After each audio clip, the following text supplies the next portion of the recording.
Stormlight flattened the banners above the ramparts of Riverrun, the red fish snapping hard as if it wished to carve free from the mast and flee. Inside the Lord Solar, the air smelled of wax and vellum and steel.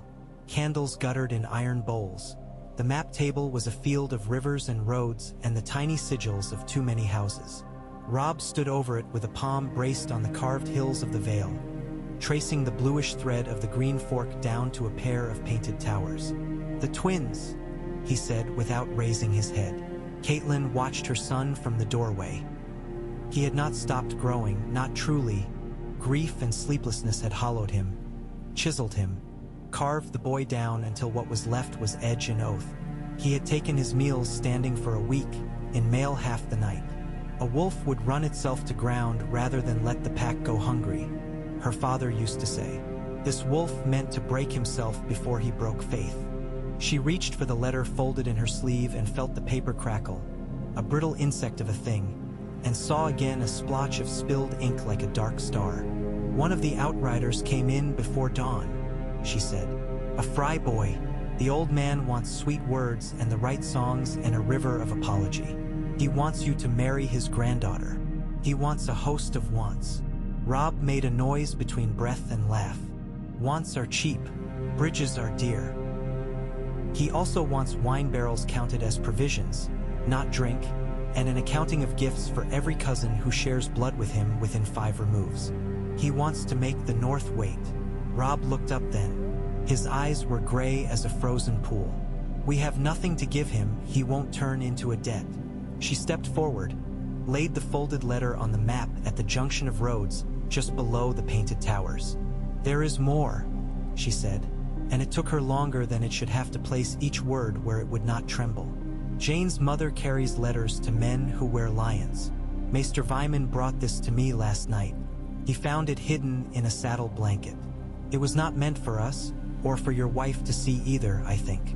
"I know there are letters," Robb said evenly. "I am not blind. This one mentions bread and salt and banners filed through a narrow gate. It mentions musicians and a song that has no place at a wedding. It speaks of you as if you were a deer fat for winter." Robb's hand flattened by the painted towers as if to hold them down. He didn't reach for the letter. "Say it plain, mother. They mean to murder you in a guest hall. They mean to take your men as pigs are taken, their throats cut with the quiet critic of a blade. I think they mean to take me too if I am there, and swear later that the gods nodded along. I think I will not live to be mourned." The room held its breath with him. Through the slitted window came the far cry of a rook and the general bustle of a castle where the kitchen fires had been fed for hours. Robb closed his eyes. When he opened them, he was very young for a single heartbeat, and then the youth withdrew behind something iron. "Walder Frey is not the mind behind this," he said. "He is mean and he is proud and he is so small inside he could hide in the empty of a hunter's horn. But he would not dare this without someone lending him a taller spine." Catelyn set her hand on the edge of the table, the grain smooth under her fingers. "Tywin. He hates to waste coin," Robb said. "A war is a river that eats gold. An ambush is a purse with a mouth stitched shut. He is the hand of the king. He is the realm's fist." She swallowed. "He is also a man. Men care what songs are sung of them. If he does this, if he does it by guest bread, he will own songs that never end." "Songs don't win sieges," Robb said. He rubbed his eyebrow with the back of his knuckle, a boy's habit returned by exhaustion. "I have slain Rickard Karstark. I've lost the Iron Men in my country. My sisters are taken and my brothers dead. Or I must think them so until the world shows me otherwise. I am tired of bleeding for bridges and numbers. I am tired of doing as I am meant to do while others do as they please." She had not meant to say it today. There were days enough for swallowing bitter things later, or so she had told herself. But the paper in her sleeve weighed the room, a stone of ink and threat. Some doors could only be opened in dark halls. "Write to him," she said. "Write to Tywin Lannister." Robb's head came up sharply. To the lion? To ask for mercy? To ask for terms? The men will spit. They will spit if you die in a hall and leave them to be butchered where horn lanterns hang. They will spit if you kneel. They will spit if you do anything that does not please the tale they carry in their hearts when they lay their heads down. You can be wet with their spit and alive, or you can be dead and beloved by ghosts. I would take the spit. Something changed in his face then. It was not yielding. It was not a boy melting into his mother's lap and weeping. The change was a narrowing, a bringing to bear. The wolf within him stirred, not to run, but to pick a new line through a winter wood. "And what would you have me write?" he asked.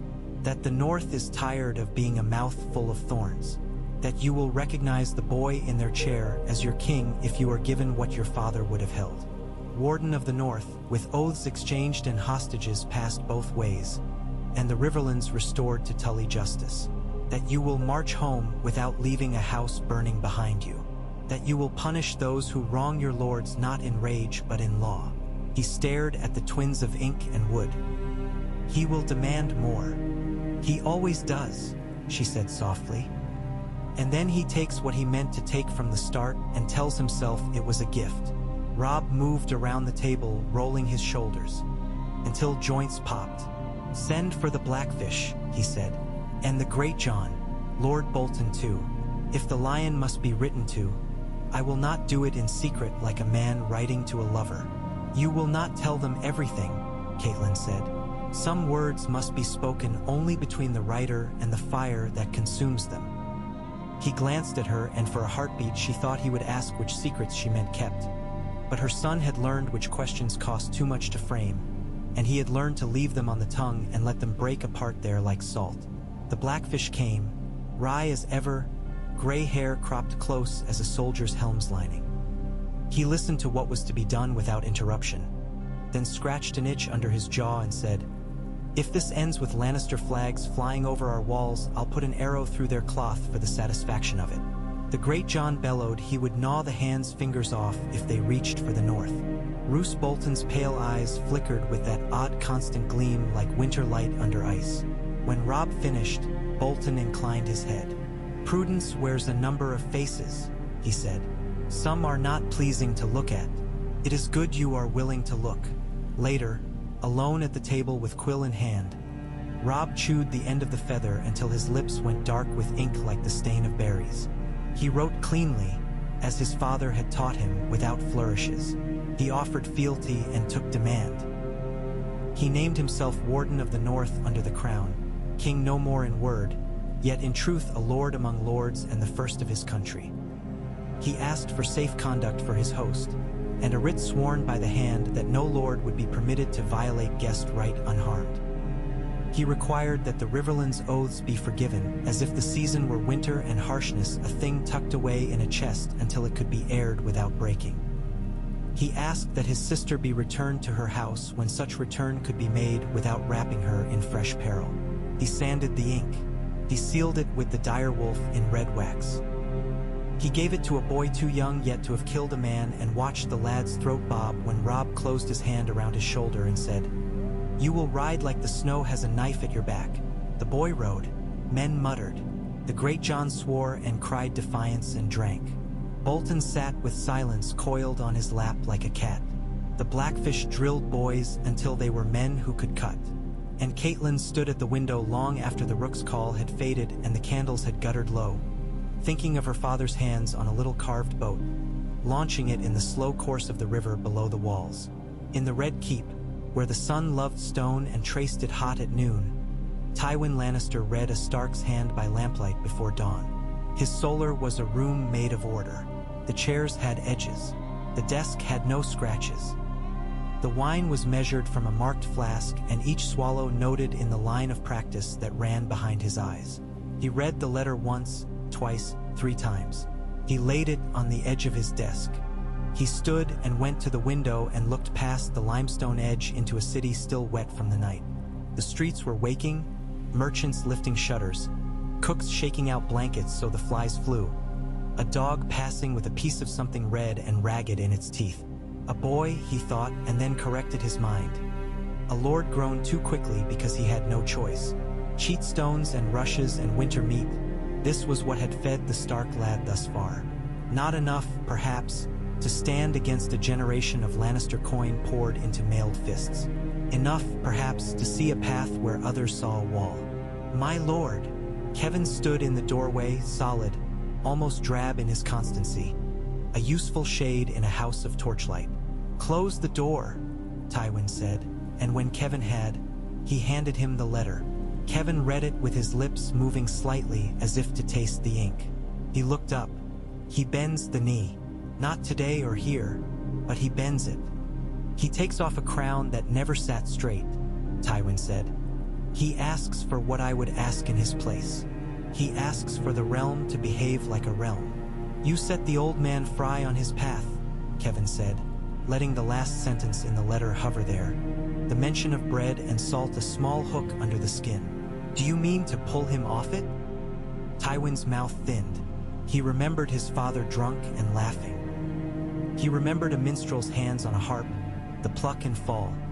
The air like a fine sheet hung in the desert wind and sounded. He remembered a child who did not cry after certain men took certain liberties, only looked up with dry cheeks and eyes too large.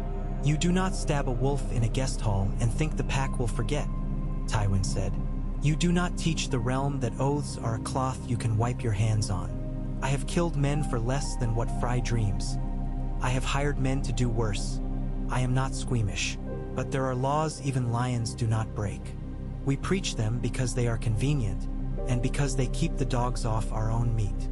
He turned back to the desk, drew new parchment, and began to write. He wrote to Walder Fry with honey over steel, a letter that commanded in the shape of courtesy. The twins were to be opened to the king's peace and the king's enemies alike under seal if the hand's riders showed his writ. No blade was to be drawn in a guest hall. If so, the house of Fry would be cast down, its bridges made royal property, its sons hanged, its daughters scattered like straw in the wind. He wrote to Roose Bolton, a colder letter, and said nothing that could be held against him in a court where words were measured. He wrote only that the hand expected the Lord of the Dreadfort to behave with discretion, and that certain plans were under new consideration, and that a wise man knows when to sheath. He sealed his letters with the lion's head that bit a ribbon of green wax. He called for Lancel to saddle men and for Kevin to ride with the letters, for his brother's steady hand placed in a room to weigh against men who mistook corners for havens. You will carry my promises into that hall, Tywin said, and you will watch the Riverlords' mouths as you do so. I want to know who swallows hard. Do you trust the boy? Kevin asked. I trust the boy to be the son of the man I beat, Tywin said. Eddard Stark was an honest blade. He had no head for coin, no heart for court, and no care at all for what our mother would have called necessary lies. But he kept his word. He taught his children to love that word. The boy offers fealty because he knows he cannot be king and keep his people alive. He will keep his fealty because he could not lie to a child and sleep. Kevin nodded. And the girl, what of her? He asks for her back. Tywin took a precise breath. The girl is a stone that sets other stones. She will sit where I put her when the time is right. For now, she sits where she sits. If he is wise, he will learn to let the game run on without placing his hand under its wheels. Kevin bowed, the bow of a man not practiced in bows, and went to ride the long roads with short sleep. Catelyn was the first to see the Lannister banners on the far rise. They moved like flares across the downs, the light catching the gold thread, so it was a new sun at each crest. The host that came to the east bank of the Green Fork was not large by the measure of the fields they had already ruined in this war, but it was ordered and it breathed as one. At its head, Kevin Lannister rode under the green ribbon of the hand, and beside him the courier who blew 3 notes on a small brass horn. Blackfish Tully took the horn's music like a flung stone and walked it down to the ford with a rank of men on each shoulder. Robb rode at the center with Great John to his left, Bolton to his right, Catelyn behind, the river spitting and frowning along the stones. 2 men met between. One had the dark hair of the north and the solemn jaw of a house that had been a rule unto itself for centuries. The other was comfortably made for armor and did not look like a man who would put his toe over a line just to see how it felt. They bowed and did not smile. "My Lord Stark," Kevin said, and he put his name to the title like a key into a lock that would not turn without effort. "I bring you the hand's seal and word, and his rider's oath that the words within are the same words he sent." Robb took the wax. He broke it. He read, his shoulders easing so carefully a man could have missed it if he watched the river or the sky and not the face of a boy doing new math. He passed the paper to Caitlin. It said all that it had to say. The king's peace would be observed at the Twins. Elijah Hayford and 2 men of the City Watch traveled with Kevin to stand witness to the guest right. The crown would not suffer a violation unpunished. The Lannisters would escort the Stark host to the northern bank and then draw away like a tide at a sandbar, leaving wet stones and the smell of salt. "We will cross tomorrow," Robb said. "At dawn. Open your gate, Lord Fry, when you see dawn on the river, and set your table for men who ride a long way not to spill blood." They thought of refusing. The Fry men perched like skinny birds on their tower walkways. Men always think of refusing when a boy tells them what they must do. But the banner of the hand fluttered, sensible and terrible, and the herald who rode up to the drawbridge carried the strip of green wax and the words on his tongue. And the Greywater men slid through the reeds like whispers with frog spear and reed boat and small arrow. The gates creaked open before the sun. They went in under mailed light. Bread and salt were set out upon the high table as if they had been placed in reverence and not in haste by a boy who kept looking over his shoulder at a door that led somewhere no song mentioned. Walder Fry sat thin and gray, with too many mouths of sons and daughters bunched near as if they could gain warmth by being stuffed one against the other. There were minstrels in the galleries. They set their bows to their strings with hands that did not quite stop shaking. The old man's eyes were blue as the small threads in a river's wake. "You come late to an apology," Walder said, and his voice carried through the hall like the rasp of a saw. "I came early to a sunrise," Robb said. Caitlin took the bread and salt, as did Robb and the Blackfish and the Great John and Bolton and a dozen more. Kevin's men did the same, one of the City Watch breathing hard from the ride and the weight of so much those plain eyes had to keep in them at once. Walder picked up a crust and looked at it as if it had offended him. He bit. He chewed without moving his jaw more than he had to. There are rooms that could become slaughterhouses. There are tables that could become racks. You feel it in the floorboards under your feet, the readiness of the wood to drink. Caitlin sat and folded her hands and watched the musicians' knuckles. They began with a love song. It wobbled, then steadied. Another followed. Then, just before the third, the leader raised his bow and glanced toward the west gallery, where a small door sat ajar as if someone had gone to piss and not yet returned. He flicked his bow in a way that would have meant nothing to a noble or anyone with meat on his bones. But Caitlin's father had taught her to watch the small as carefully as the grand. Her eyes had always been good at that. She set her palm on the table and the Blackfish felt it travel through the wood. He rose, and rose in such a way that he did not rise alone. The men on either side of him rose, and even the Greatjon's bulk became light as he levered to his feet and his sword came OU. Tea of its scabbard like a whisper that no one had yet heard. Caitlin saw the flash of steel under a sampler of flowers in the lap of some fry girl who had been tasked to bring in a fresh jug of beer, and she saw the cold wet gleam under the wool cloak of Ryman Fry when his arm shifted just so. She did not think. She seized the great salt jar with both hands and flung it down, sending grains skittering like spent stars. Then she took the knife by her plate and rapped the hilt on the wood 3 times. "By the hand's decree," Kevin said, rising in the same heartbeat, voice finally loud and exact. "And by the king's peace, any man who draws blood in this hall will meet the rope, and his house will wear the shame of it for 3 lives. Lord Walder, hear your warning." There was a moment, a clumsy, shabby instant, when Walder Fry resembled a man found bare in the snow. He flinched as if the words were hail. He lifted his long hand and let it fall once, twice.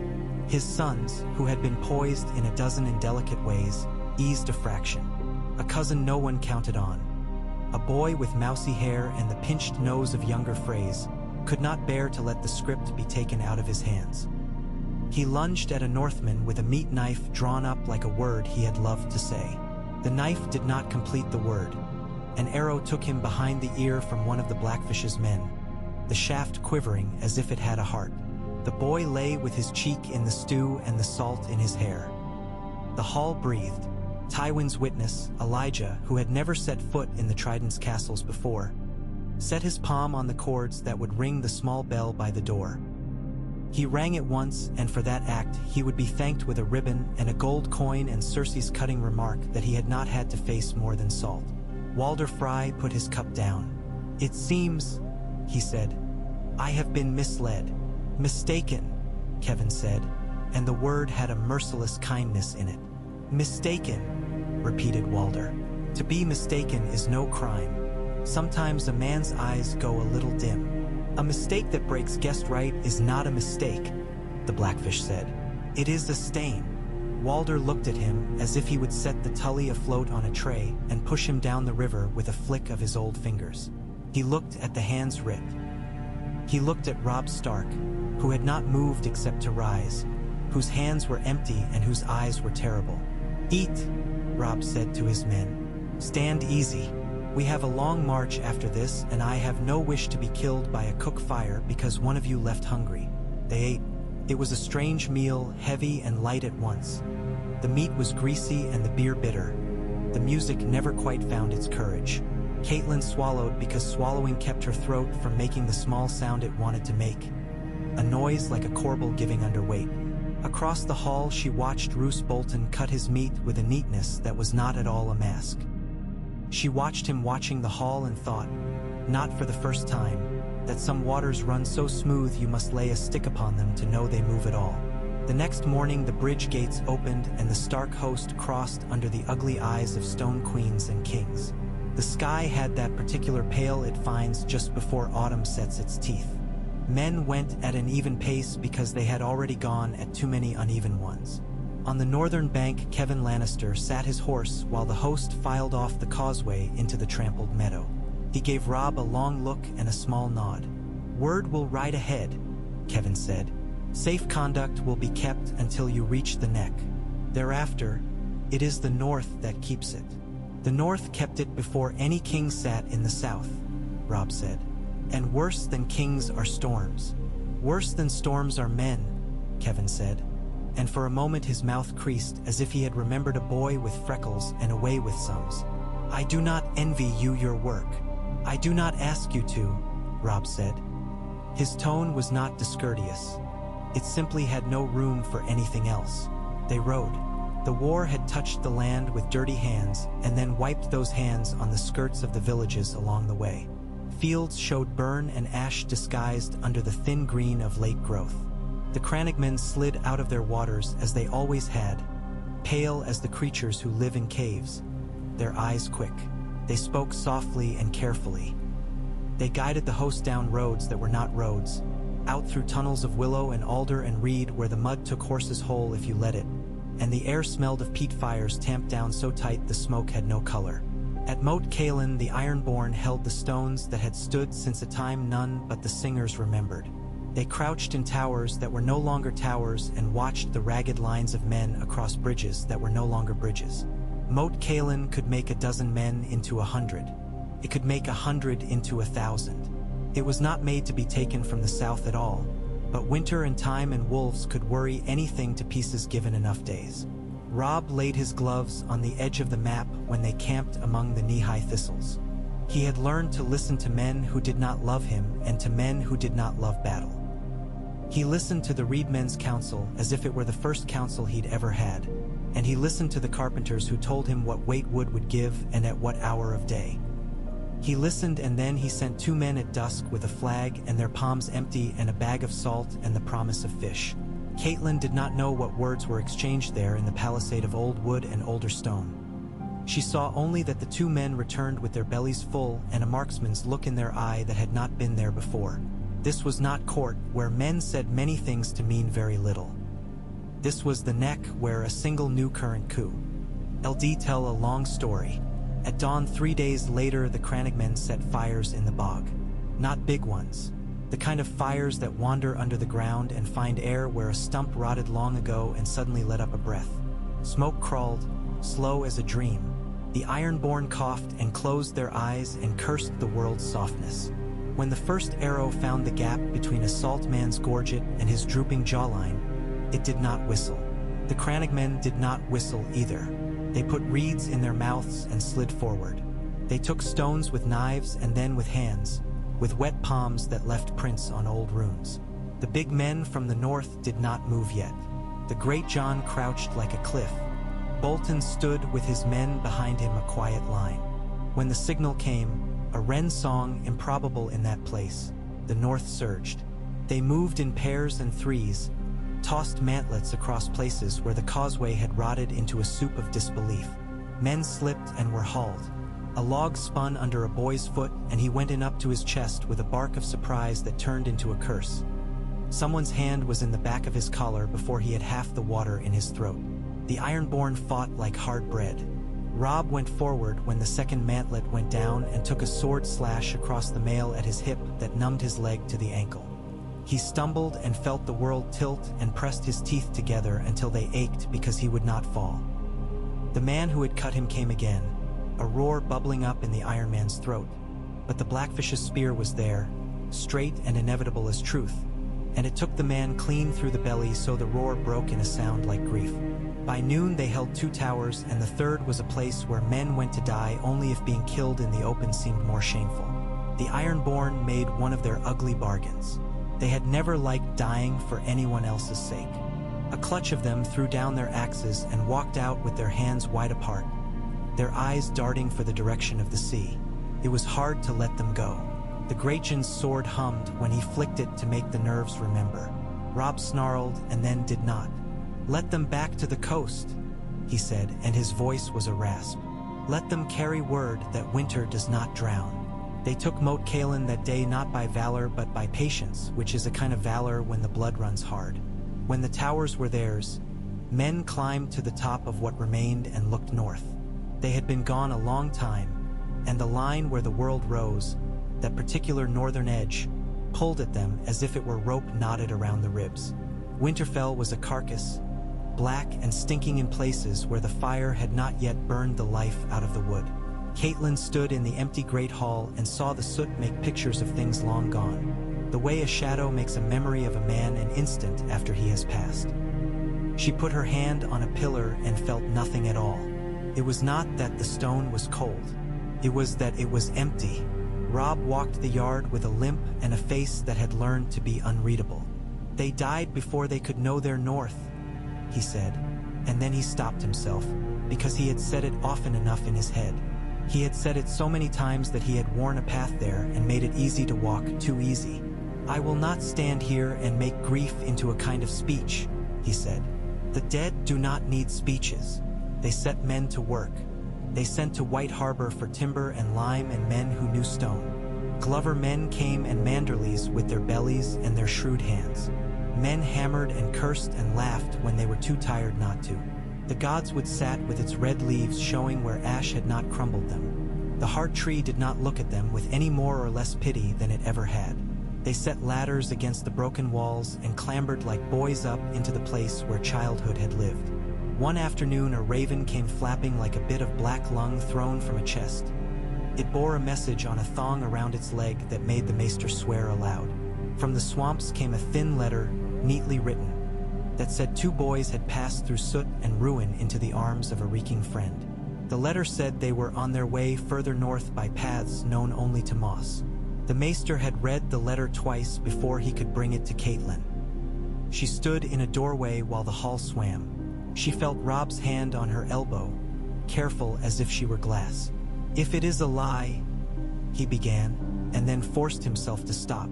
"If it is a lie, I will burn the marsh around the lyre until there is nothing but char and frogs' bones left. If it is true." He did not say what each of them would do if it were true. Those words were a lake too big to throw stones in, or it was a sea and their hands too small to cup. She put her forehead to her son's and breathed him like a winter fire. Then she took the letter and held it to the flame and watched it curl like the hand of a sleeping child. Robb's terms to Tywin had included the Riverlands, and so messengers went south like falling leaves.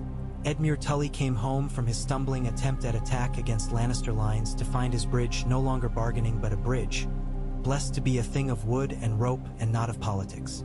The crown would not exact a formal punishment from the Tullus.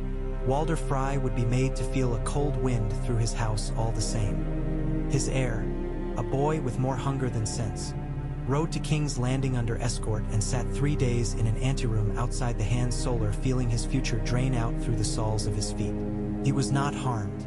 He was served food that was not quite cold and not quite warm. He was allowed to leave with a letter for his father that made Walder's lips go actually white when he read it. He sent a daughter to the September for a silent sister. He gave up Sayre.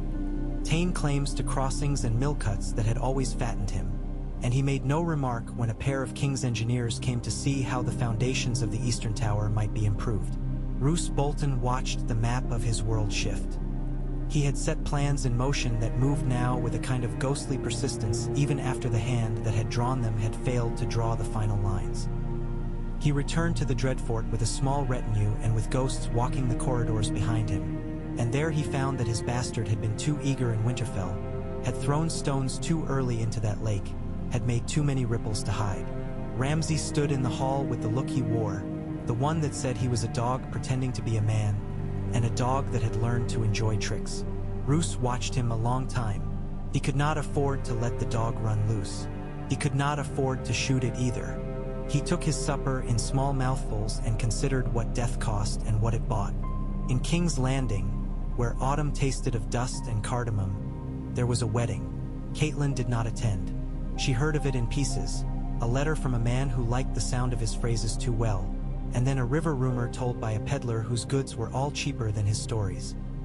The little king had taken a little queen, and he had died with meat in his mouth and purple at his lips, and the city had howled and then settled, because cities were like cats and preferred their households to remain familiar. Tywin Lannister had stood as if he could bear the weight of the whole of the realm on his spine. The queen had screamed. The dwarf had been named. A Stark sister had flown on a whisper and a boat and a drunken knight's good intentions toward a blank that could be filled with anything. Tywin's letter to Robb after that was colder and truer than any the man had written in some time. The paper could have broken if you had held it wrong. He wrote of the need for calm, of the boy Tommen, who made so good a picture of a king you might mistake him for one if you did not see the string behind the image. He wrote of chaos as a ladder and of ladders breaking under men who mistook how many hands could hold a rung. He wrote, finally, without pretense, that the realm needed the fatness of the North's sheep and the straightness of the North's justice more than it needed another song about pride. He asked Robb Stark to come south and lay his sword at the feet of a child in a chair and say out loud the words that had already been written down. He did not mention Sansa. Robb stood with the letter next to the heart tree. His hand came away stained slightly pink, and he rubbed his palm on his breeches like a man who has handled fruit and cannot bear to lick the juice.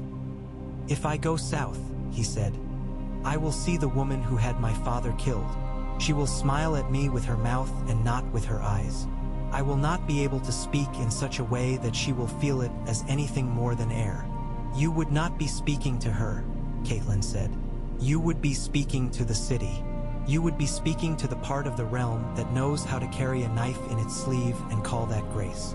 "If I kneel there," Robb said, and he tilted his face up to the red leaves, "I do it for the men who have mended this wall until their hands were raw and for the boys who will sleep here when winter makes each night a siege."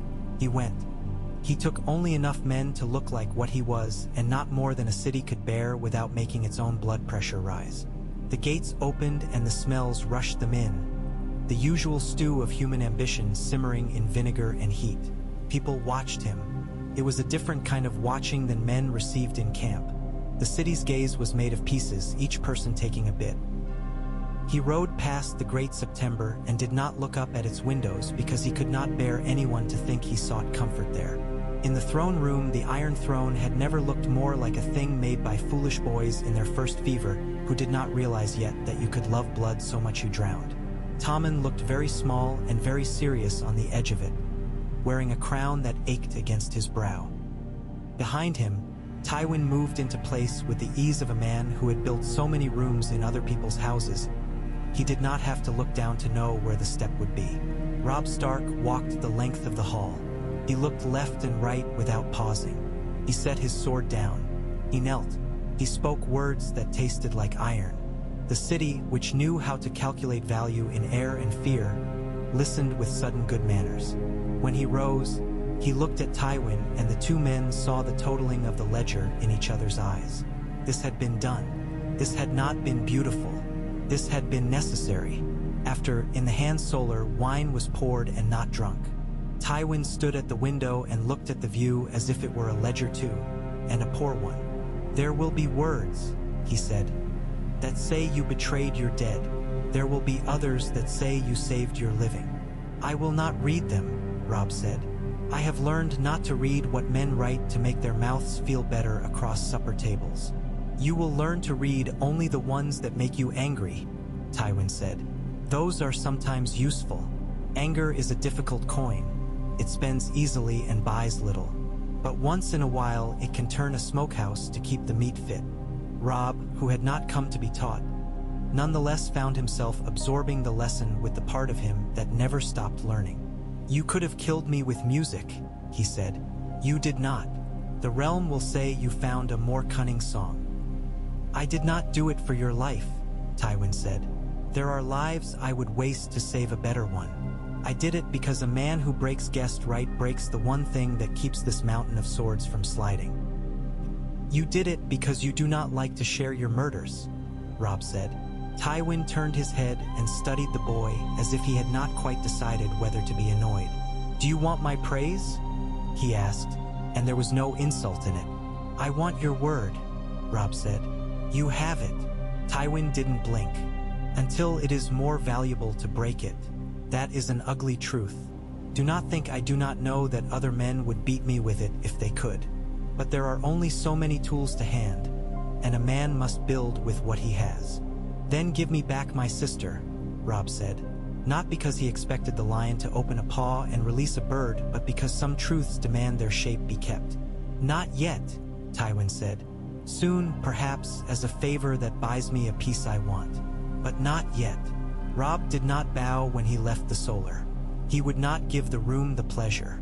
In a locked chamber afterward, he saw Tywin Lannister in passing, the dwarf's face a landscape of its own war, and the two exchanged a look that had nothing to do with their houses and everything to do with the size of a man's will inside his body. If Tywin said anything, it was swallowed by the hall. There were always words queuing in that place. Some of them never reached any ears that mattered. He rode north with a practical haste. The men at the gate opened it like a mouth that did not want to eat but had to. He passed the place where skulls hung in small iron cages and did not count them. On the road, a wind came up smelted with salt and a dead cat. The sky bled into an evening that could not decide whether to storm. The missives that followed him were many. One sealed with a trout said the Blackfish had hounded out a band of Sellswords who had left their honor in a ditch and sold the ditch. One sealed with a pine cone said Lord Manderley had secured new tar for the ships at White Harbor, and would he be so kind as to send men with better jokes because the ones in camp made a man want to drink himself dumb. One sealed with none at all said a man named Stannis Baratheon had taken a fortress far to the north called the Night Fort as his seat, and was now the man in black who tried to be a king and had found instead a new kind of law. A final thin scrap in a hand, he knew from childhood, said only that the wall was high but wind went over it, and that ravens came from the dead forest with their eyes sometimes too bright. He came to Winterfell. He threw himself into the desperate, unglorious work of rebuilding. He sat with men who had not been consulted before and would not go away now, and he attended to the matter of small stones. He pulled boot off and rubbed new blisters. He slept, sometimes, at the hour when workmen who had nothing else left would lie down wherever they stood and make the ground, for a handful of breaths, a bed. He did not marry again, though there were girls, because he could not think how to remind the North that its heart beat for more than grief without making his own sound like the beating of a bird's wings against a window, frantic and doomed. Roose Bolton made his play in winter's first spit. He came out from the east with men whose armor did not clank because the buckles were piled with rags, with banners the color of a bruise. He sent a letter first and then another, the sort that said nothing while appearing to say much. He called himself a steward of harsh truths. He talked of order. He talked of the way that pain teaches the lesson that soft words never can. Catelyn read one of those letters and had to close her eyes at the lines that curled like hair. She did not so much hate him as she hated the space he took up in the world. The battle at the Weeping Water was fought under a sky that could not decide whether to give them snow or rain. The river did a slow lament. Robb set his men in ranks that did not look like ranks until the man who had chosen them pointed them out. The Great John had 2 fingers bound where the cold had taken them the year before. He grinned like a man who had already eaten. The reed men made snares out of nothing and put them under leaves that looked as if they had been placed there by a wind that cared about something. Roose Bolton came in quietly and was surprised when the door opened onto a different room than he had measured. The first charge of his riders took 2 paces in the mud and found themselves ankle-deep with their horses' bellies thrust forward like a woman's suddenly. They did not stop. Men don't when their fellows watch. They pushed and hacked and then were bogged in again. The North answered in knots and lines, in small licks of flame and then in a heave that took time to prepare and then looked like a wave. Bolton sent in his reserve where the ground was firm, and there, at last, the clash had the sharp bell of berries under frost. Men died quietly and men died loud, and there was not much difference in their faces when the breath left. Robb found himself nose to nose with a Bolton man whose eyes were pale and surprised, as if the blade in his chest had not been in the plan. The man's hand came up and left a smear on Robb's gorget, and then went away with the rest of him. At noon the weather gave up and broke. Snow came in flakes that stuck and then, remembering the season was not yet earned, turned to water. Roose Bolton's line wavered with something more than footing. Some part of him had counted on the old ways, the lion's plans, the Frey's dirty appetite, the North's hunger for a story that was only blood. He found instead a compact, awkward, unsinging peace. He found men who had knelt and yet would not break. He found the press of ordinary labor holding a wall where it mattered. It was not a poet's death when he died at last. He did not get singled combat. He did not get an enemy to look him in the eye and say his name and take him for a trophy. He took an arrow through the meat of his thigh and bled discreetly. For a while and then too much. He tried to stand and the leg would not, and then 2 men from White Harbor who had no idea they were ending a long chain of quiet crimes fell on him because he had made their cousin choke on his own tongue in a cold room one winter, and such things are not swallowed by those who remember them. He died with his mouth closed, and the snow took that as a courtesy. Word of his death wove out like heat. Old grudges lifted their heads and then put them down again, uncertain where to bite now that the throat they had chosen was gone. The dread fort submitted with a sullen carefulness, its men counting their spoons. Winter came properly. It locked the river in glass. It sent foxes slinking into places they had not been seen for years. The godswood went red and then iron. In the rebuilt hall of Winterfell, the fire ate good wood and men learned to sleep above their own little warming pans without setting their beds alight. Catelyn worked too. She wrote letters that did not flatter and did not plead. She sat with the housewives who remembered which children had lice 2 years ago, and which ones had coughs now, and swung the pendulum of gossip toward usefulness. She taught girls to mend wool to keep the heat where it belonged. She sent a bolt of good stuffs to old Nan's grandson, because sometimes a kindness traveled faster than a decree. She thought often of Sansa and said her name under her breath like a prayer she was not sure the gods were listening for. Because she was no longer certain what the gods wanted, she tried to want only what could be carried from one room to another without spilling. Ravens flew. They were smaller in the winter sky. Some came from the wall with writing that was all slope and haste. A man there named Snow sent word to hold the roads and gather meat and send what men could be spared and little else. He did not ask. He told as if asking were a sin none of them could afford. Men muttered. Robb sent what he could.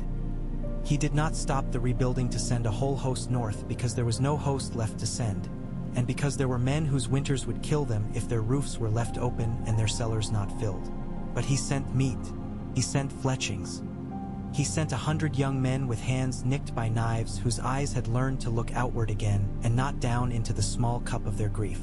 A letter came with thick ink and a hand that shook as if the man had had too much coffee or too many nights without sleep. Said the dead walked.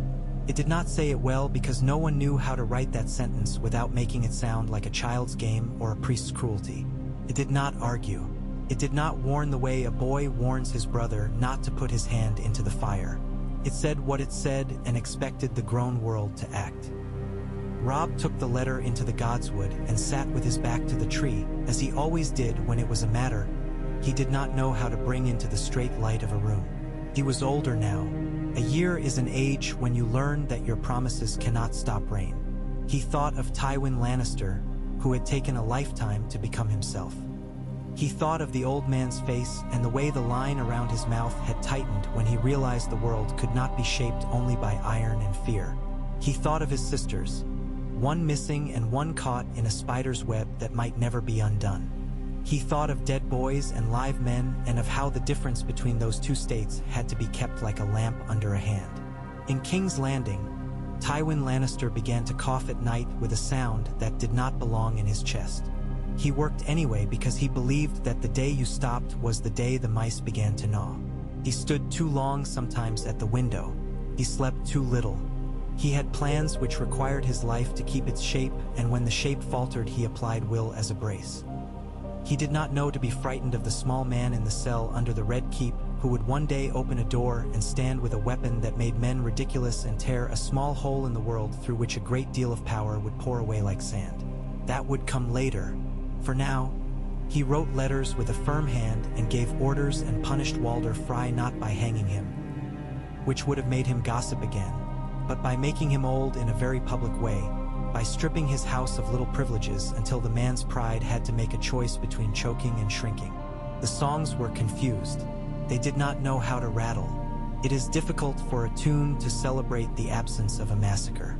Some tried anyway, soft pieces of doggerel about a lion who kept his claws sheathed because the meat would be sweeter later, and a wolf who ate his own crown and found it nourishing.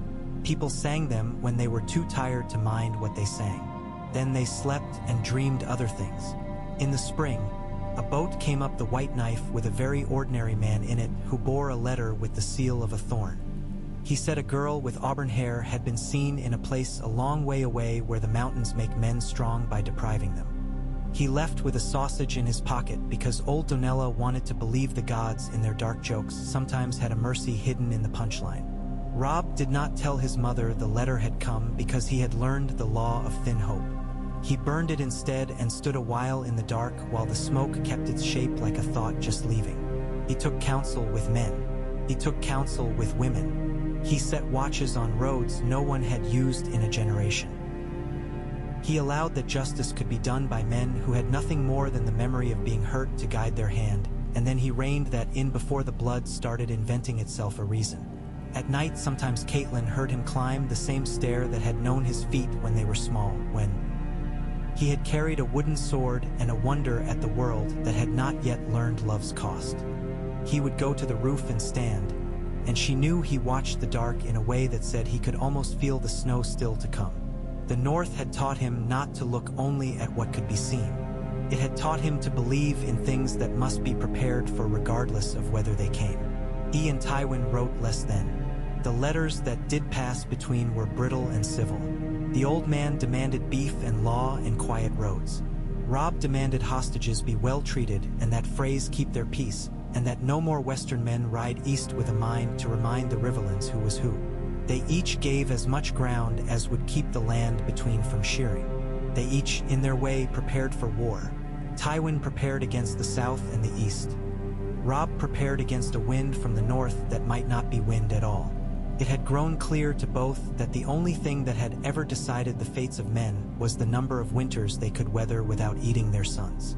A year after the last crumb of the red wedding that had not happened would have been swept under a chair to be nosed out by dogs. A boy arrived with a new cut on his cheek and a story in his mouth. He had come from a village where the trees leaned in too close and a raven had landed on his shoulder as if to rest, and when he'd swatted at it, it had pecked his ear and flown not north or south but straight up until his eyes watered. The boy told his tale and the hall laughed because boys make stories to be noticed, and the boy flushed but did not stop. He said he had walked at night and the cold had felt like a hand, and at the path's fork he had seen a man with eyes blue as river ice in deep-cut water. and that the man had lifted his arm with a gesture like a father calling a son to come up to his chair. It was only a story, but stories are threads, and enough threads make a rope, and a rope can pull a people where it must go. Robb set his hand on the pillar nearest him and thought of the way the hand of the king had held the realm with 2 fingers and a kind of disgusted patience. He thought of how, in the end, every hand opens and what falls out then. He thought of guest right and of bread and salt. He thought of a bridge where men could have been sheared like sheep and were not. He thought of what that had purchased, a winter's work, a chance to choose. He bowed his head, not to any god and not to any man, but to the weight of the thing itself.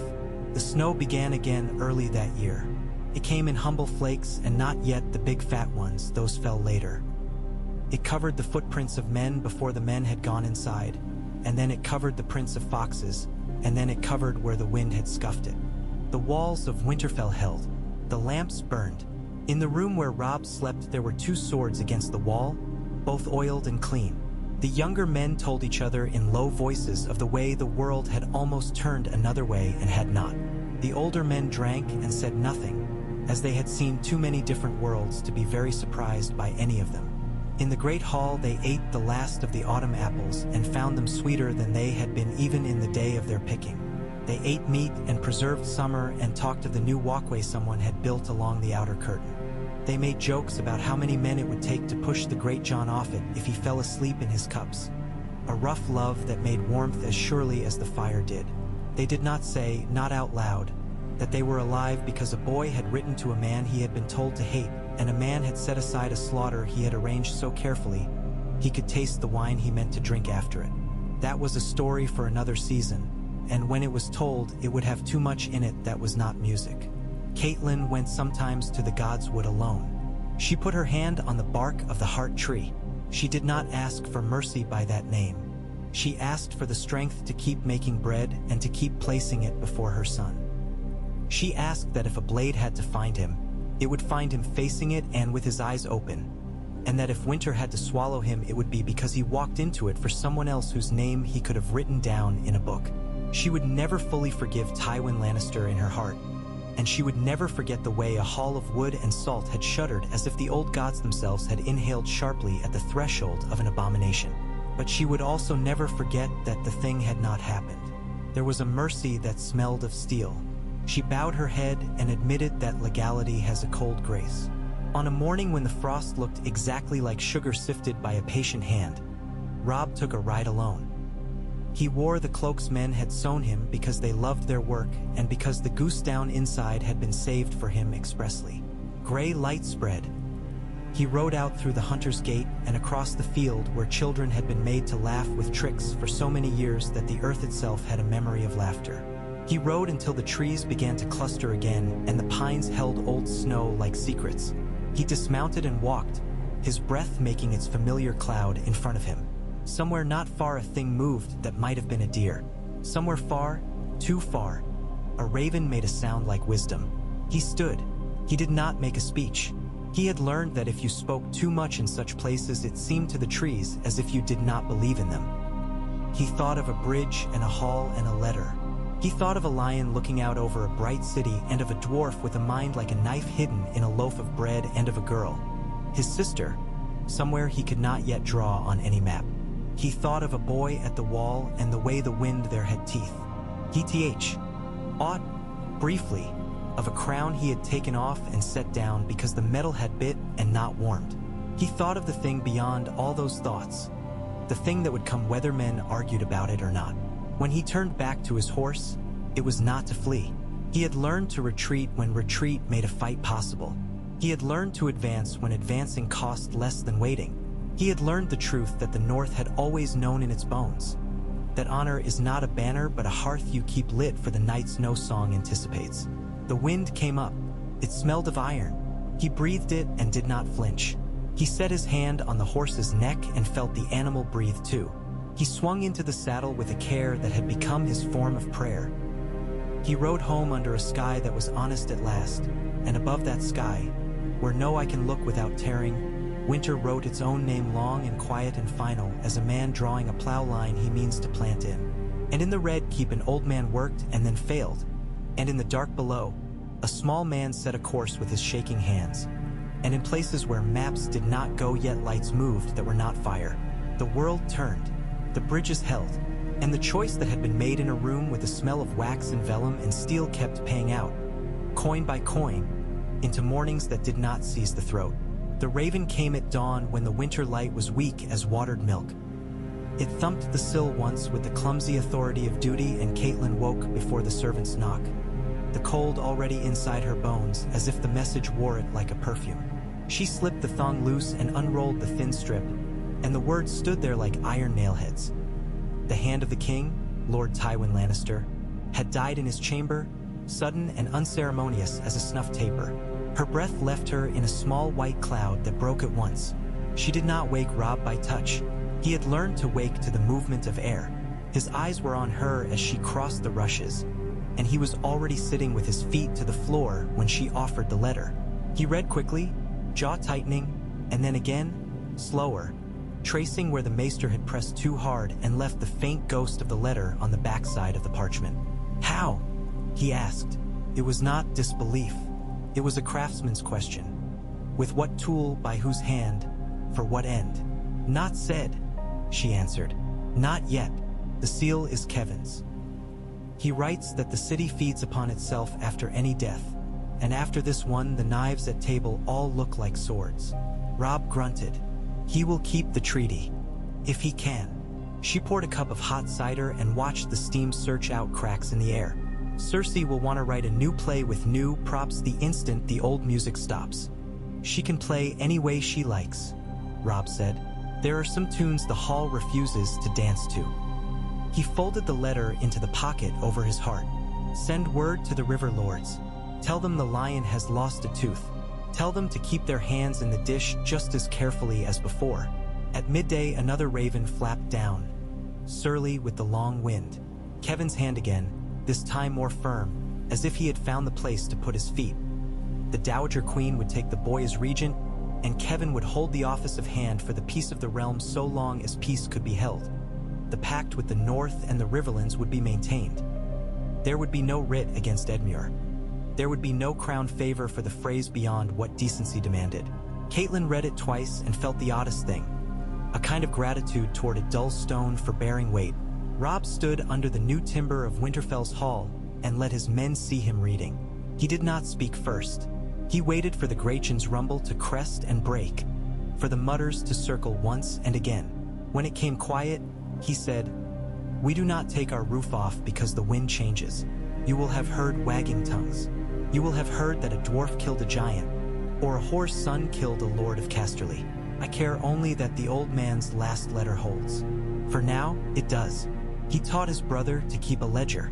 His brother keeps it. That is enough for us to eat our meat by the fire tonight and not in armor." They returned to the work that turned a ruin into a dwelling. The months showed themselves in the shape of walls, the way broom ash gathered in corners, the places where new stone meddled and did not quite take until it did.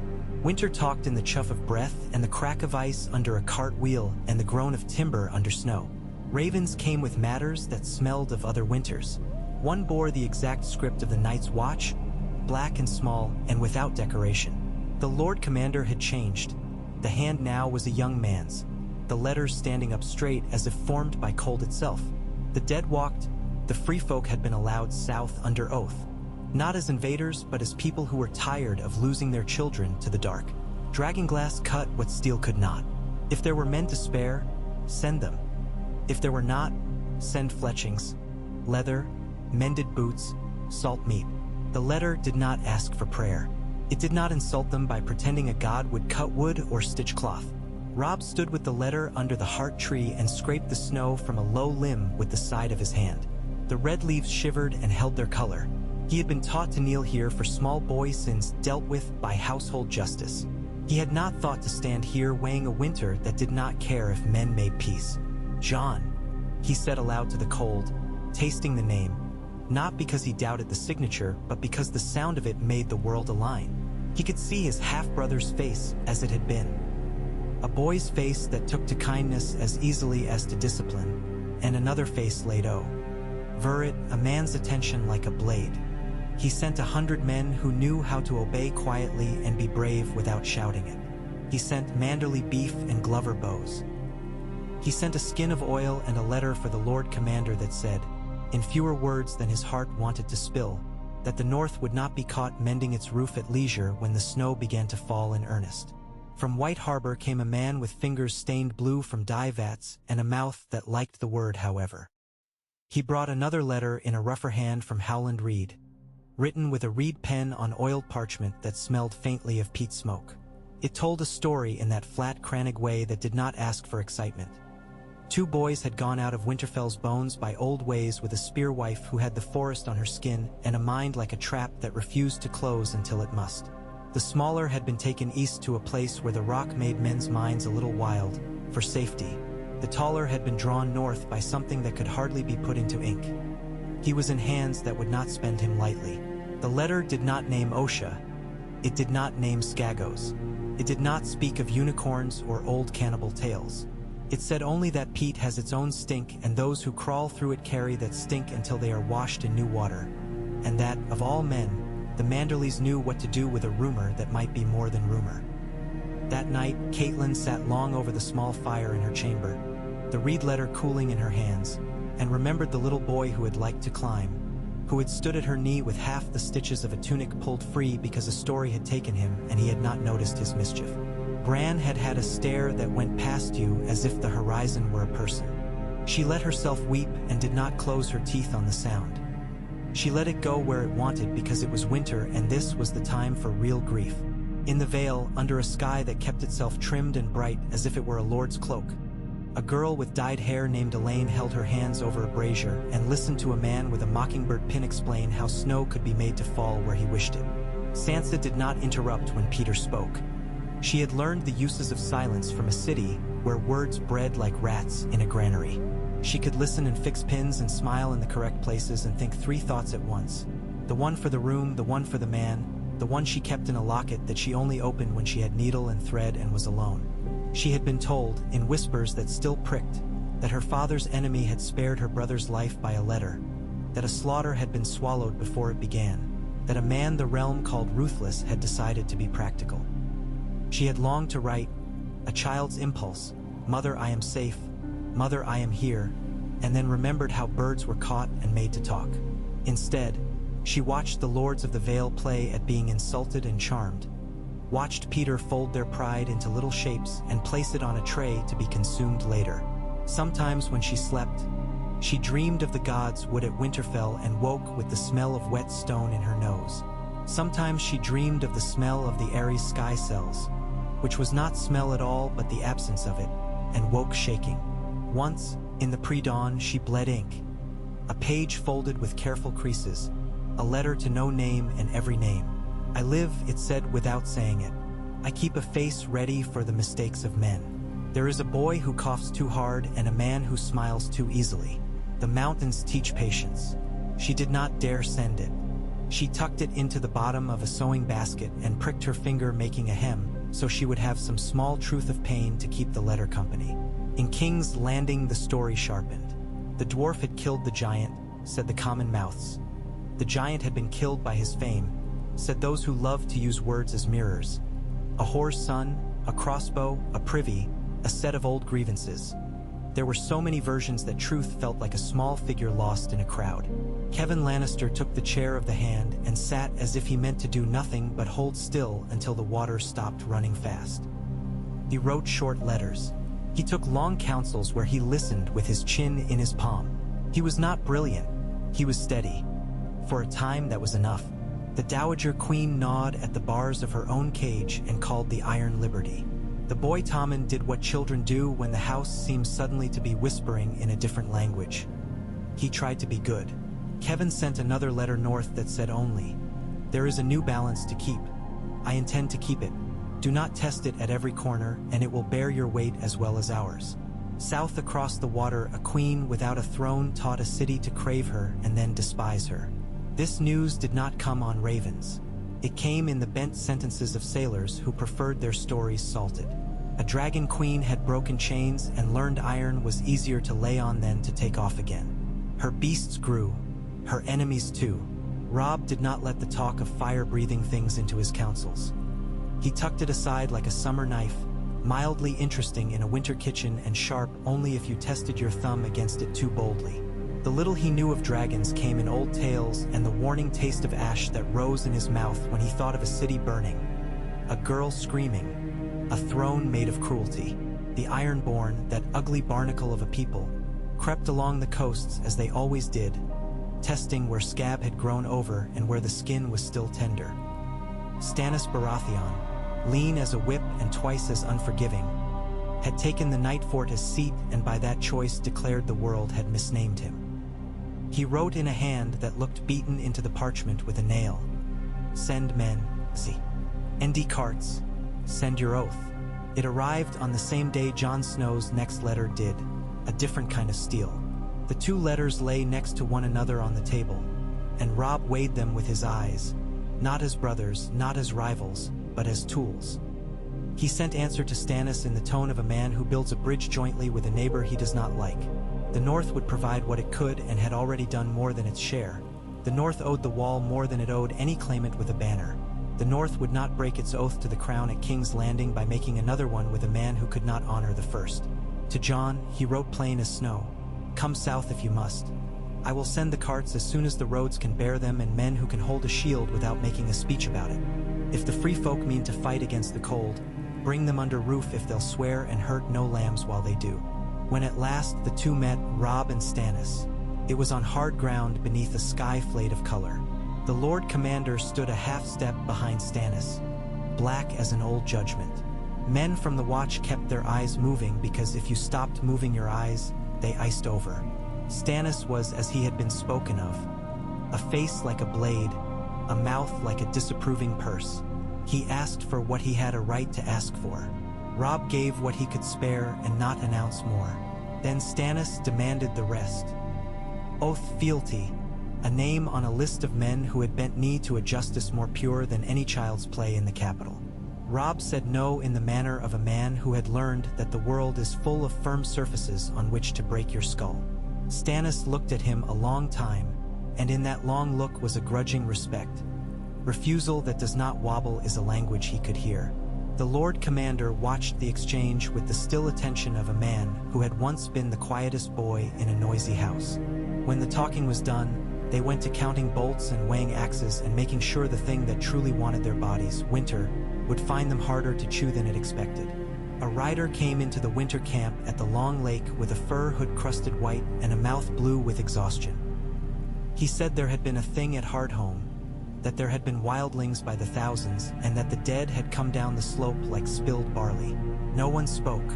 Robb looked to Jon, and Jon did not look away. "We will not hold the lake if we make it a story," he said. "We will hold it if we build a fence of fire and ash and stand men at the gates who understand their own fear." They set men who had a talent for neatness to cutting dragonglass into points until their thumbs bled.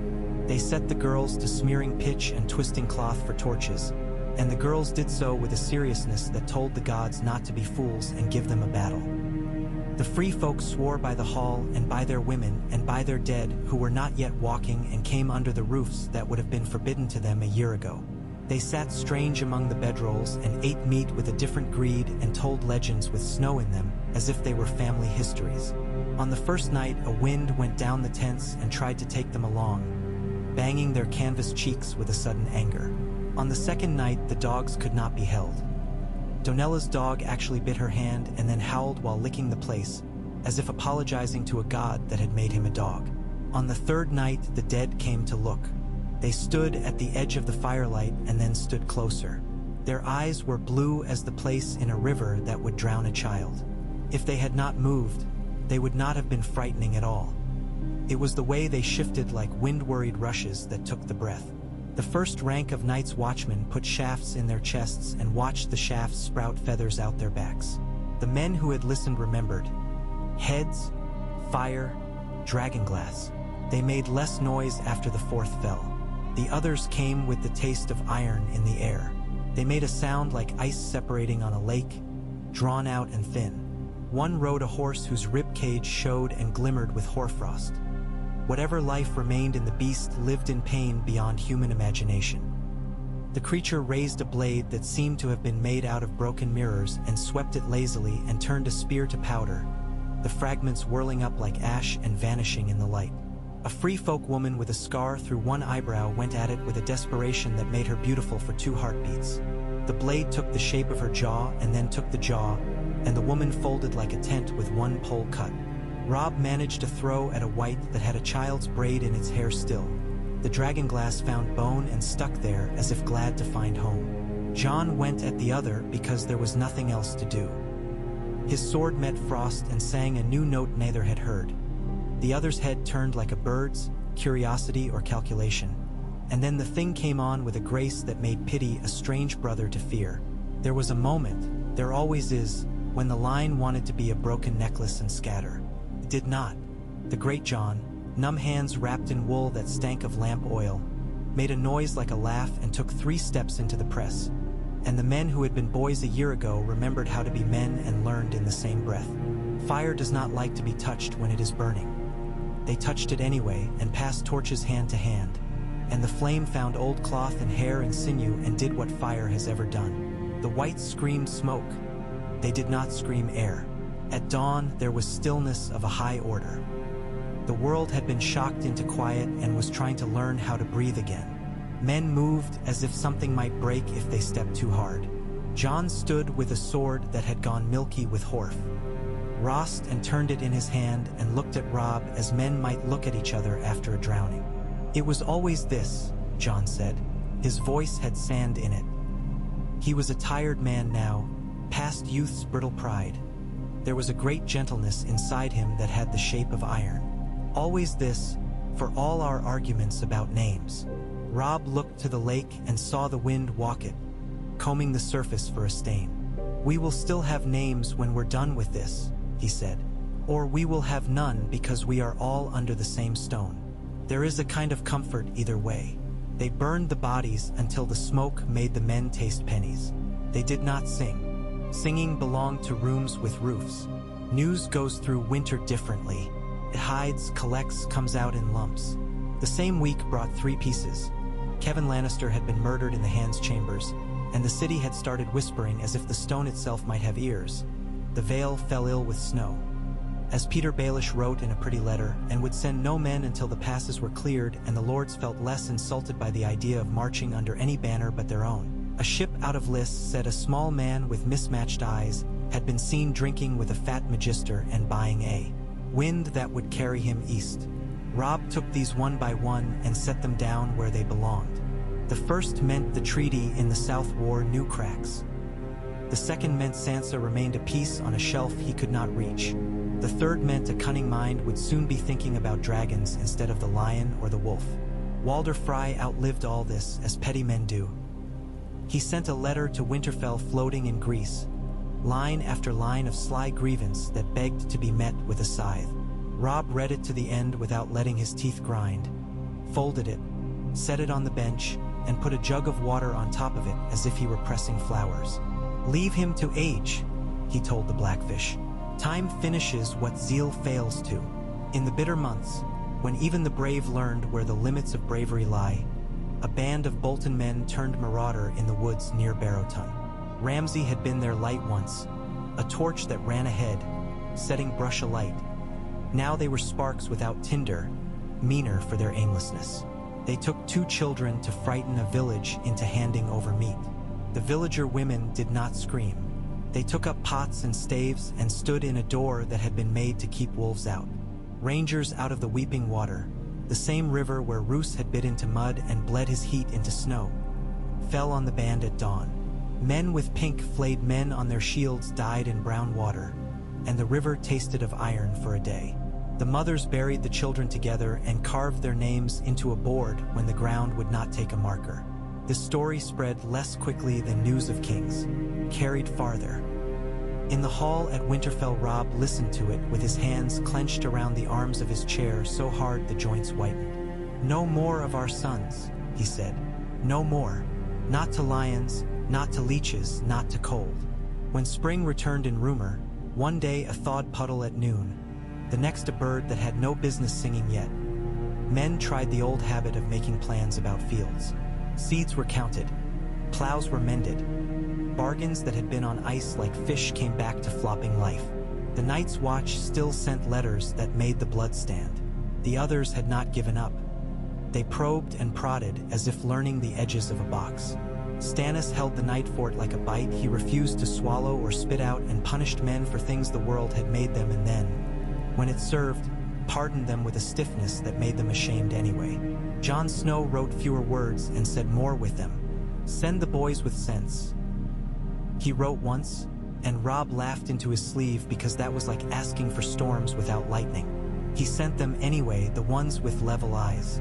One evening, near the turn when the snow's crust carried a man's weight at dawn and then failed him by mid-morning, a messenger out of the Vale came through Winterfell's gates with fur that had given up and gone dark with wet. He carried no letter. He carried a set of phrases, learned by rote, in a voice that would have been pleasant in a courtyard and sounded thin in the dark. The Lord Protector of the Vale offered congratulations on the continued stability of the North and suggested that, when the Snows released their grip, a conference be held at the Bloody Gate to discuss the safe conveyance of certain persons to places that would make their presence more advantageous to the realm. The phrases were clumsy. They had been invented to be deniable. Robb listened until the man ran out of rehearsed breath. "Tell your lord," he said, "that the North does not pass children around like eels at a fair. Tell him that my mother taught me the taste of courtesy and I remember it. Tell him I will come to the Bloody Gate when the pass is open to look upon the mountains and talk of what the realm needs. If I find a certain bird has been kept in a small cage too long, I will open the door." The messenger bowed, both shoulders up to his ears in alarm. "I will put it in the very words you gave me," he said. He would not, of course, but he would put them in the general shape, and that would do. Men recognized their own shadows even when lengthened. The day Robb met Jon again would be the day his childhood rose and looked him in the eye and said, "I have grown too. Do not think you carry me." It happened at Queen's Crown, the odd green mound with the watchtower like a tooth sticking out. The wind had found new ways to bite men by then. Jon came riding with half a dozen black brothers and 2 free folk with long hair plaited with bone beads. They dismounted and the brothers kept their hands where the free folk could see them and vice versa. The dogs sniffed and sneezed and refused to decide whether to wag. Jon's face broke into a smile that put a line between his eyes and then smoothed it away again. They clasped forearms, old as any oath, and for a moment they were boys who had run the yard, cold red on their ears, the world far away as tales in a book. Then the world came back, as it always does, and they were men with other men's meat in their care. "You look like father when he would not sleep," Jon said gently. "You look like a man who has seen too many strange lights," Robb answered. He did not ask if it was true. He could smell it from Jon like frost. They walked the Crown's ring, while their men found places to stand and watch the sky. They did not speak much. When they did, it was to say the pieces that mattered. There were gaps in the line between the last river and the King's Road. There were places where the free folk had not kept faith and places where they had kept it better than the small folk who had long had the habit and now found the habit had been kept out of them by fear. The others did not tire in the way men understood. They tired in the way storms tire, and that was the most terrifying thing about them. They could go on being themselves longer than men can go on being men. At dusk, Jon said, all in a rush, the sort of speech he did not usually make. "Do not come to the wall for glory. If you come, come to work." It was teasing only because it was said by a brother. "When have you known me to want glory?" Robb asked. He did not say he had worn a crown and taken it off like a hood that set wrong. He did not need to say it. Jon knew. They stood a while longer facing north until the cold pried their jaws open and they had to move for fear of being made statues. When they parted, it was with the light touch of men who could not afford any drama. There would be more meetings, or there would be none. They both were old enough now to know how to hold that. Summer, if it could be called that, came like a starving cat, angular, suspicious, hard to love and impossible not to be grateful for. Fields took seed, then thought better of it, then remembered. Lambs came late and smaller. Women weighed salt with careful fingers and pushed bowls toward children first. The men who had once marveled at Edmure Tully's poor attack now marveled at the way an honest harvest stacked in a cellar looked better than jewels. Walder Frey's house did not gain back its old swagger. Men stopped using the twins as a metaphor for any complicated problem in need of a complicated answer. The bridges became again simply the way to cross. Far to the east, men started pointing at the sky again for a reason other than weather. A slaver city went quiet and then loud. A boy who had been called a prince all his life died a beggar on a dock with a lie in his mouth. A woman with hair like a banner screamed at her dragons as if they were toddlers who had found knives. Tywin Lannister put his mind to the business of survival the way other men apply themselves to carpentry. He made joints where no one thought could be persuaded to meet. He drank less and thought more and learned how to keep his mouth shut when nothing could be gained by making a joke. He was becoming dangerous in a new way. It would matter later. In the north, a stranger came through the hunter's gate, face in shadow, riding a shaggy horse with a stubborn mouth. He asked for Wyman Manderley. The guards laughed. 5 voices in the cold. "We cannot deliver you a lord like a loaf," one said.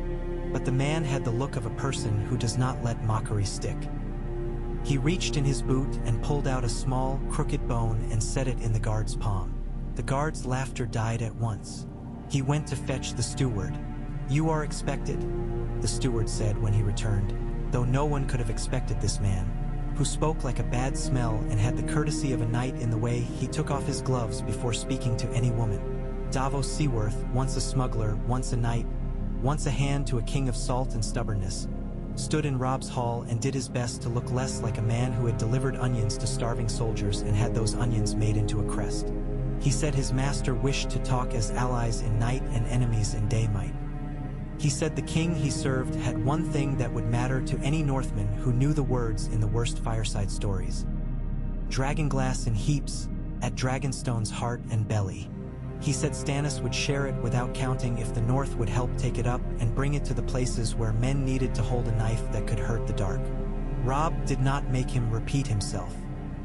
He sat and Davos sat, and Catelyn kept her face from changing when this new, odd man tugged at some string in her memory of Ned, honor worn awkwardly over a life that had not been made to fit it. They talked about carts and ships and men who could endure the stink of mines without running. They talked about the price of salt and rope, the way boats behave on the shivering sea, the temperament of Dragonstone itself, which breaks and cuts fingers and must be coaxed like a proud beast. When Davos left, he carried a letter and a skin of good wine and the knowledge that the North does not barter the way southern courts do. When a thing is needed, it is given or withheld, and there is no laugh buried in the exchange. Ramsay Snow met his end not in a hall but in a wood. He had been hunting girls and found instead a man who hunted men. The reeds laid snares that did not look like snares at all, only places where the mind thought it had seen dry ground and was corrected by water. The Dreadfort men with him ran. He ran. It did not help. Later, the story would say a direwolf took him and shook him until the bile came up out of him and the soul with it. In truth, a boy of 19 from Torrens Square put the point of a spear through him while he struggled in Marl and said, without bravado, "No more then." Ramsay's body rotted where it fell. The crows were plump for a week. A woman from a tannery, whose sister had not come home 2 winters ago, came and took a strip of his cloak to hang above her workbench. She did not say why. Later, when her daughter married, she would snip a square from it and sew it into the hem of the girl's dress to say, "You are safer than I was." Letters went to King's Landing and came back slow. Kevin's murder had loosened the city's seams. Cersei strung them tight with a pretty ribbon, but the ribbon hid fraying, and there are some fabrics that do not take mending. The Faith put on old clothes and called them new. The Tyrells smiled and counted. Tommen liked kittens and tried to remember which lord preferred which flattery and failed and was forgiven because children are. The treaty held because a treaty, like a table, can be made to hold more than it should if you place the weight carefully. Men on both sides placed it carefully. They had learned how expensive breaking anything is. One night, late, when the coals had a skin, Catelyn woke from a dream that was only sound. A horn so full of cold it had become color, blue poured through a mouth. She lay with her eyes open and the room held still around her. There were things she had learned to tell herself since the letter from the phrase she had burned, since the bread and salt stayed bread and salt. She had learned to say, The worst does not always choose you just because you have imagined it. She had learned to say, there is an end to every kind of night. She got up and went to the solar and found the map table as she always did when sleep deserted her. She set her hand on the river that ran under the twins. She traced it to the sea, then up, then north until the parchment ran out. There are maps no boy grows up with that he must learn to read in the years when he would rather be reading other things. She closed her eyes and let the north draw its shape against her lids. At the end of that winter, the dead came down again and were pushed back not by songs or by the memory of old wrongs but by ordinary stubbornness. Men stood. Men lit fire.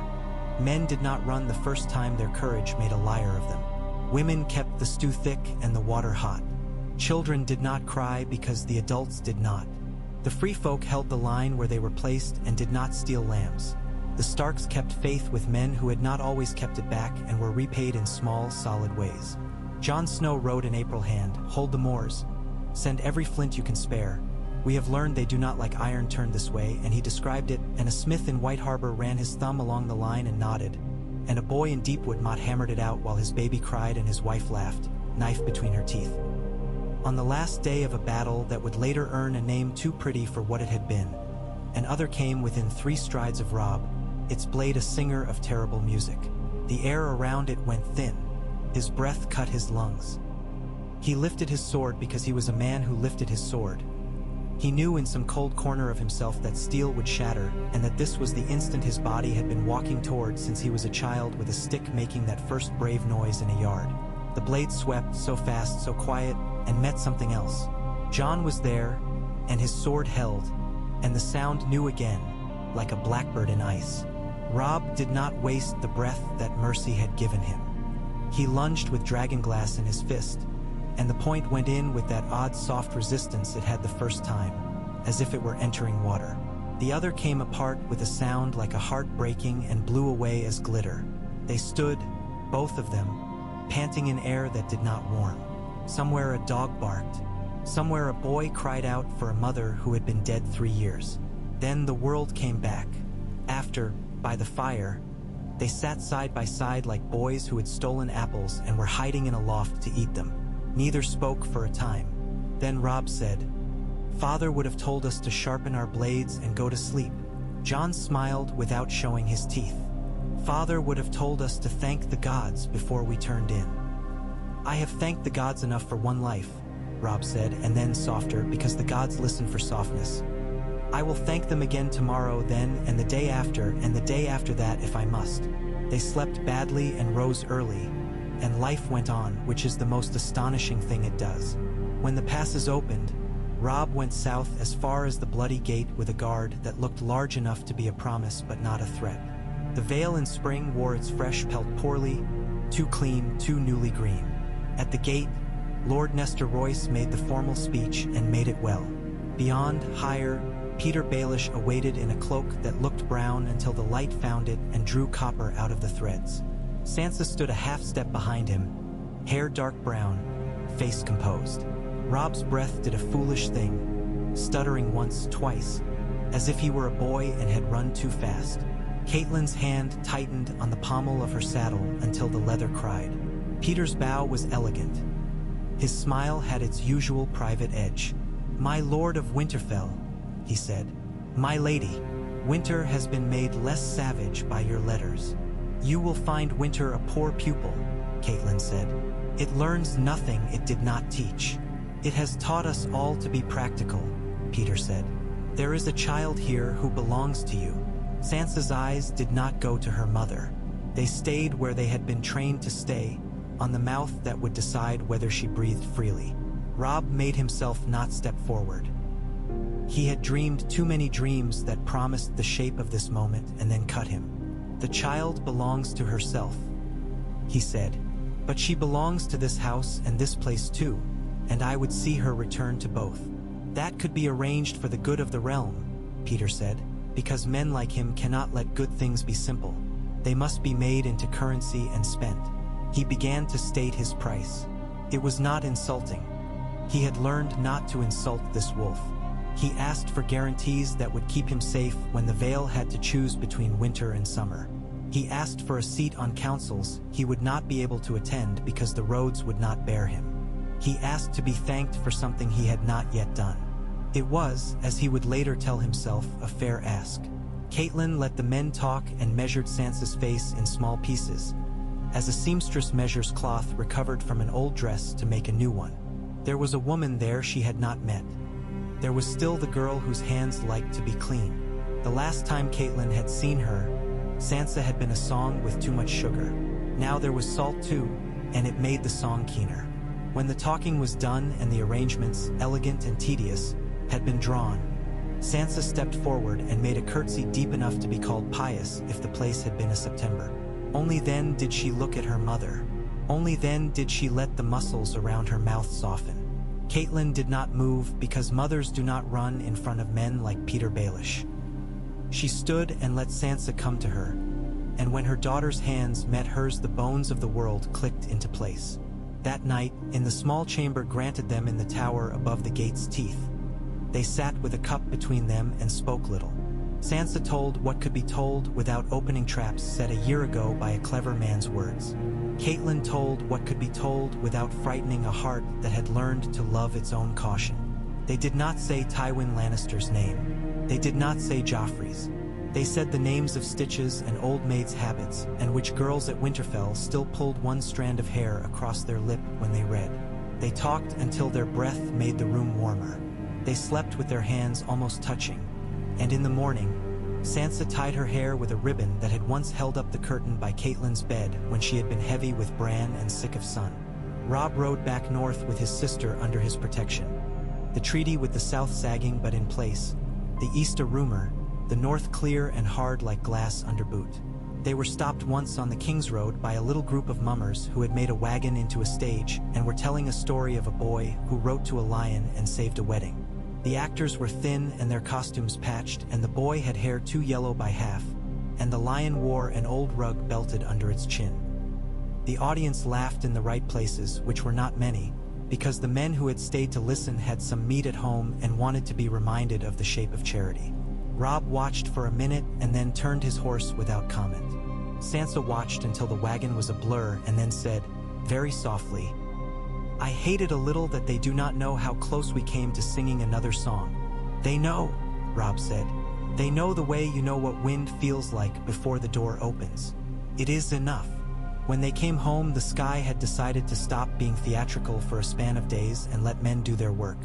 The gates were wood and iron together, honest, and the men on them had the look of men who get fed and scolded. Sansa stood in the yard and turned once, slowly, taking in the cut of the rebuilt hall, the new tool sheds, the patches in the old stones. She put her hand against the warm flank of a horse, and the horse blew out through its nose and knocked her shoulder with its forehead. She laughed, the exact laugh she had had at 10 when Arya had pushed her into the straw and then fallen in after her. She looked for Arya with her eyes without moving her head. She did not find her. There are absences that become rooms you enter and leave daily, and this was one. And the world continued. Men salted fish, women combed hair, children learned not to pick at scabs. Letters came and went. The night's watch thinned and thickened like the breath of a sleeping giant.